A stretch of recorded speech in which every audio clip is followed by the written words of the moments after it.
So I'll let you share. I mean, you've shared a lot, but I would say he skipped a whole bunch. But like he said, we're going to get into some of those joys and pains through that journey. But like he said, I was 16 when we first started dating, dated through high school off and on, through college off and on. And both of us took about a year and a half off from each other when I was in college, and that is when he left to move to Dallas. And I think some of the things that we both learned after the fact, that was painful. It was very painful because we kind of grew up in those 4 years, 4 or 5 years. We grew up together and learned each other in so many different ways, emotionally, physically, mentally. We were learning each other and learning ourselves. And so a lot of pain came along because we were so young. We were still trying to figure ourselves out, that it's hard to love someone else when you're not fully loving yourself and committed to who you are and your identity and what that looks like for you. And so both of us were trying to figure that out and hurting each other in the process. And so one of the biggest lessons for me from that pain was you have to first take care of you. And I know there are a lot of young couples out there who probably do love each other. I'm not saying you don't love each other, but it takes time to truly develop yourself and develop who you are so that you can wholeheartedly commit to someone else. And so it was some bumpy roads. The joy was, he's just always been a joy to be around. He always made me feel like a queen and feel special. I never had a guy who had such great manners, pulling out the chair, opening the door. So just that, he always, even now, is a big surpriser. He loves to surprise me and do these big surprises because he knows I love surprises. And so that has been the joy. Even through the rocky road, the ups and the downs, I experienced that joy. But it wasn't until I think we took that break from each other that we realized what we wanted in life. We both went and we dated other people. We, experienced things outside of each other. And that is, I think that time apart is when we realized we missed each other. We loved each other. That it was something that was real. And so, plus, I will add, I had started talking to some other guys, and I don't think Mr. Toney was feeling that much, and said, let me get my woman back. So I went, we weren't fully committed, but one summer I went down to Texas just to see what things would be like between us when he had moved. And so I spent the whole summer down there. We weren't boyfriend and girlfriend. It was more, let's figure out what we want to do. And so I went down there, and I think that trip kind of solidified things.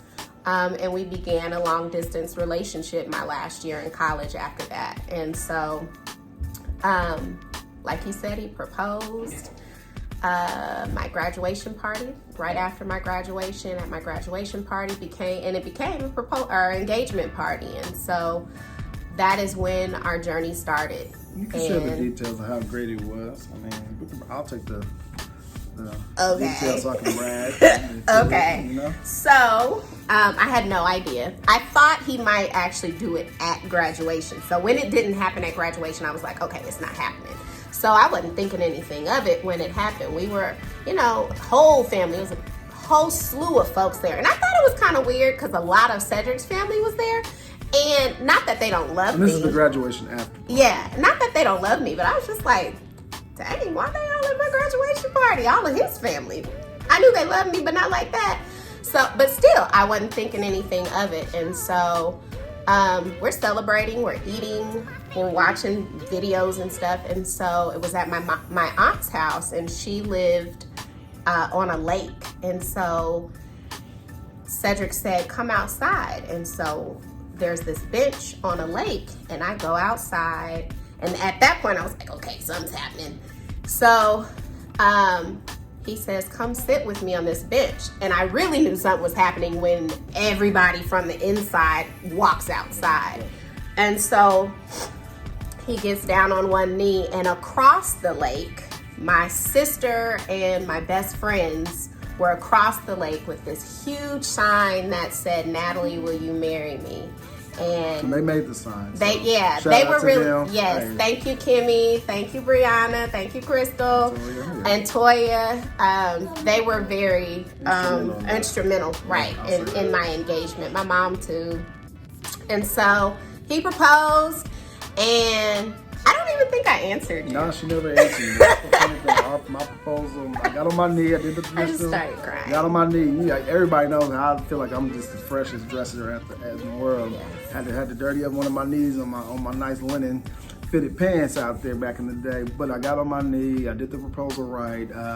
And I'll say that the build up to it was just getting her family involved and having that secret kept, and the whole city knew.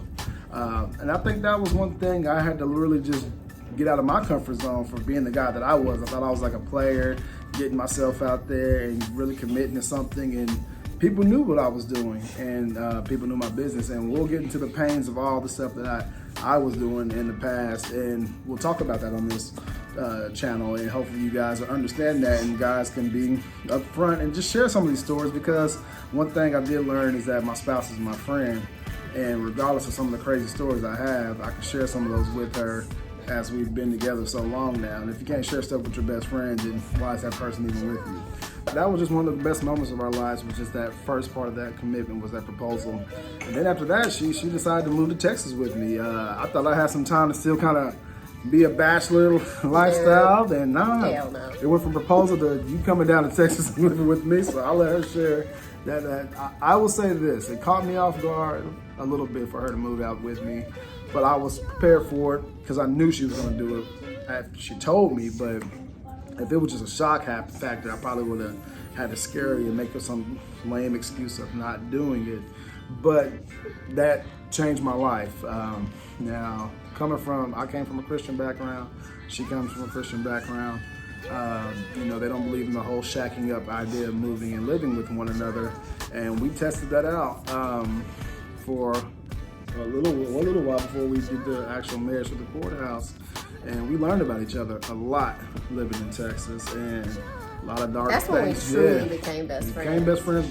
But things came out the closet. Yeah. I just remember she was like saying, "I cleaned out your house, found some abortion paperwork." So stuff you don't even think about as a guy.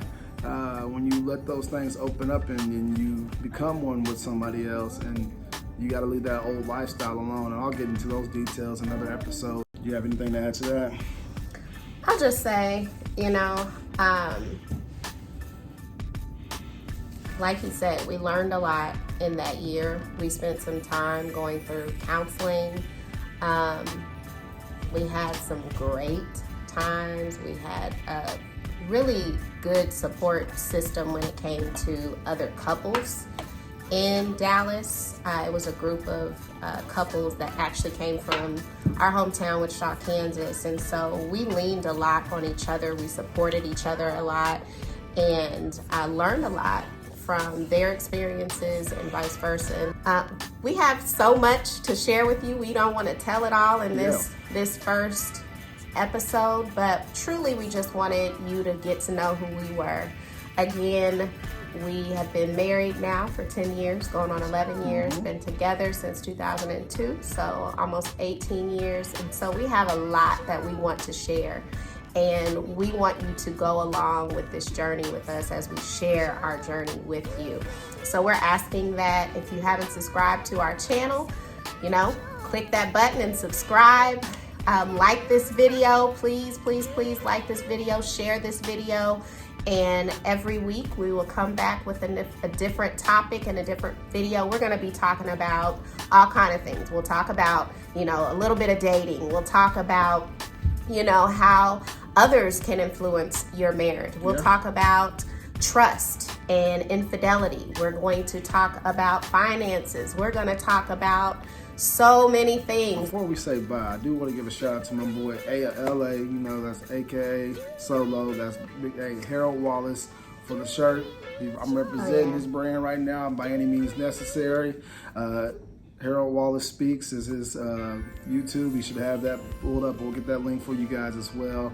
He has some dope gear on there. Check out his shirts, but he has a powerful message as well. So we definitely want you to check him out. And we'll try to give somebody a shout out every time we're on this page. Of other people that's doing some great things that we are a part of, or we're enjoying, that we're taking advantage of with deals and just things that you want to share with the community, with you guys.